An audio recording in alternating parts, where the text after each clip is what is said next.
You need to watch this episode if you are about to break up with a narcissist. Maybe you've just broken up with a narcissist, or you're feeling really stuck having broken up with a narcissist and you're months into your journey. Because in today's episode, I'm going to share with you, because I've been right where you are, the number one mistake I made when I was breaking up from my ex-husband, who was a covert narcissist. So hi everybody, my name is Caroline Strawson and I'm a positive psychology trauma coach and somatic therapist, specializing in helping people just like you move from post-traumatic stress to post-traumatic growth after narcissistic abuse, because it is so traumatic. And I want my channel to be a shining light for you to get educated, to be inspired, and most of all, to give you hope. Because let me tell you, there is hope on that other side, and you absolutely can go on, not just to survive, but you absolutely can thrive after the trauma of narcissistic abuse. So I want to share with you really the biggest mistake I made when I broke up from my ex-husband. Now, the first caveat that I want to put in here is that when I broke up from my ex-husband, it was him that left me. It wasn't even me that left. I was literally at rock bottom, feeling so low about myself. All I was doing was focusing on being a mum. Everything to me was about keeping my family together, because for me, breaking up the family was like this failure that I was as a mother, as a wife, and I felt so driven to keep my family together. And again, I'm not shaming the woman who thought that at the time from myself, because I was doing what I thought was right, you know? So if that is you, please know there is no judgment on my count, but I really want you to listen to this episode for any of you who are breaking up, about to break up, to really showcase my mistake that I made, in the hope that you won't make the mistake I did either. Now, when I broke up from my ex-husband, he said there was nobody else. However, as we know with narcissists, they always need a rich supply to feel better about themselves. Because remember, narcissists are actually deeply wounded individuals themselves. A complete lack of confidence, lack of who they are. It may not look like it, I grant you that, but it absolutely is true. There's a lot of childhood trauma there, and they're projecting that pain onto you, because the alternative is they project it onto themselves. And that's something that narcissists will not do. So when my husband and I broke up, the number one thing that I really wanted to focus on was, because we had two young children at the time. My daughter was nearly 3 years old and my son was 6. So I really wanted to focus on parenting effectively and to make sure that it was as amicable as possible. Because we see this everywhere, don't we? We see that we need to stay amicable if we are parents. It's the best thing for our children. And we need to keep on trying to do all of that, because that's what we're meant to do as parents. And I'm here to tell you, no. We are here to do as parents is be a role model, showcase self-love, so that our children can see that. Our children want happy, healthy parents. Now, I wasn't happy, and I certainly wasn't healthy when I was in the relationship with my ex-husband, especially towards the end. I was literally a shell of who I was. But my goal still was trying to be amicable. And even though when we split up, I was so gaslit in the moments when we split up that actually I still wanted to remain amicable, I was trying to facilitate everything for my ex-husband. You know, when he moved away, 2.5 hours away, initially he didn't see the children for a very, very long time. And then when he did, what I did was he'd come up and see them, and I would leave the house I was now living in with my children so he could see the children in the home. And that was me trying to be amicable, doing the right thing for our children. And actually, it was actually quite confusing for our children in the end, because, you know, daddy was coming home and then not, and this. But again, in my infinite wisdom at the time, I thought I was doing the right thing, because I wanted to try and keep it amicable between myself and my ex-husband. And I would say probably for a good 2 years, I'm not even talking 2 weeks here, for a good 2 years, I desperately tried to keep it amicable. I kept lines of communication open as much as possible, even though once I even found out that he was with somebody, of course, I still wanted to keep it amicable. I still wanted it, even though I knew what had been going on and what he'd done. And by this stage, I started to know that I'd been in an abusive relationship. I could still compartmentalize that in some way and still wanted to keep it amicable. because I wanted to keep it good for the children, because that's what we're supposed to do in the society that we live in, isn't it?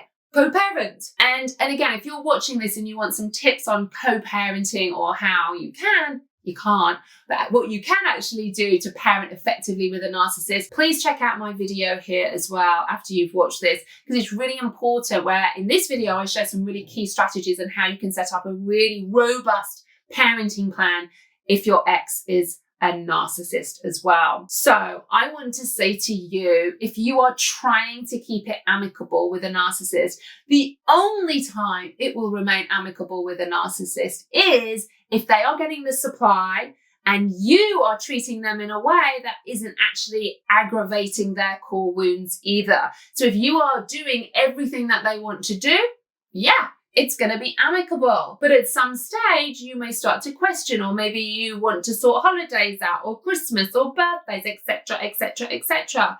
The moment you start to do that, the narcissist behavior changes. For me, my ex-husband's behavior changed astronomically the moment he realized I knew what he was like. The moment I knew, he knew I knew, okay, was the moment where the abuse escalated even more. Yet I still tried for a period of time for it to be amicable. But I came to the point where, as I was going through my own healing, that I realized was you can't be amicable with a narcissist when you are stepping into yourself, being a parent, being the other person.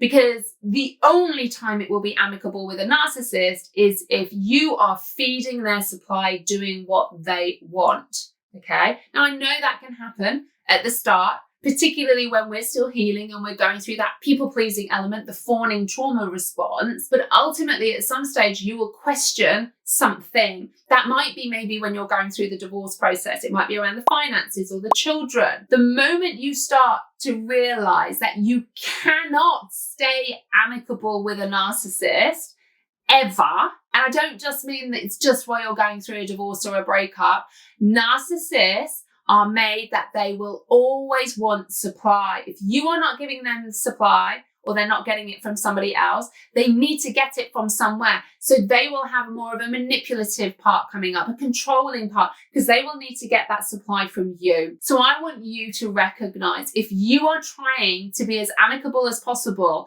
feeling frustrated, feeling like you're pulling your hair out all of the time, it is not your fault. You cannot be amicable with a narcissist all of the time, because unless you're doing what they want to do. And ultimately, very often the narcissist wants you to do, have less money as part of a settlement. They will want to use the children as pawns in the breakup of your marriage or your relationship. So the moment you start to exert yourself in all of this, quite rightly so, and you can even do that coming from a place of boundaries, coming from a place of clarity and confidence, they will push back. And this is what we call post-separation abuse as well. So please, if you are trying to be amicable with the narcissist right now and you feel like you are pulling your hair out, what I would say to you is stay in your lane. Do the things that you need to do to stay healthy, to stay mentally aware. Do your inner work. So important in all this, because time doesn't heal narcissistic abuse. You've got to do your inner work with all of this too. And again, if you're feeling alone in all of this, in the notes, come and join my free Facebook group, okay, where it's a huge community of women just like yourself. So come and join us so that you know you're not on your own. And really know that you exerting boundaries is still okay, even if you get that pushback. But stay in your lane about all of this. They will behave and act and say and do so many different things. It is still not a reflection of you. This is where you have to have a really good ecosystem around you as well to make sure that you know it's okay to say no. It's okay to set a boundary. That is not you not then being amicable. It's you doing the right thing for you, your family, your children, and you know in your heart of hearts what feels right to do. So please, if you are not being amicable with a narcissist, that does not make you a bad parent. It does not make you a bad person. What it does is it means you're stepping into your boundaries. Stay in your lane. And if you're wondering as well, and I always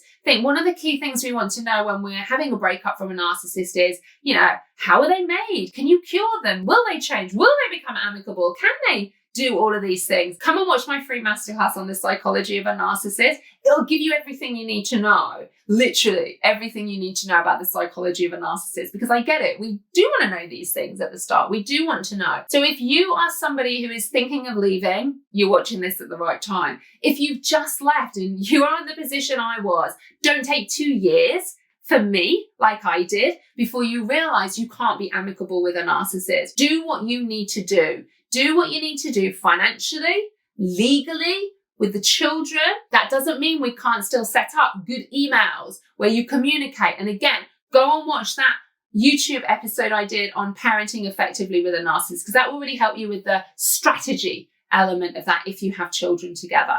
So remember, not being amicable is no reflection of you. You could try till the cows come home to keep on being amicable, but the only time there is amicability between you and a narcissist is if you are giving them supply and doing everything that they want. That's fine if you want to do that, but you know in your heart of hearts, a lot of these things that they want you to do, they're not right. They're not what you should be doing. So thanks for joining me. I hope it's given you some reassurance, maybe something to think about with where you are, or maybe where you're going to be heading as well. Because my wish for you is never to stay as long as I did, to stay stuck for as long as I did, and for you to move from post-traumatic stress to post-traumatic growth. To see you on the next episode, everybody. Lots of love.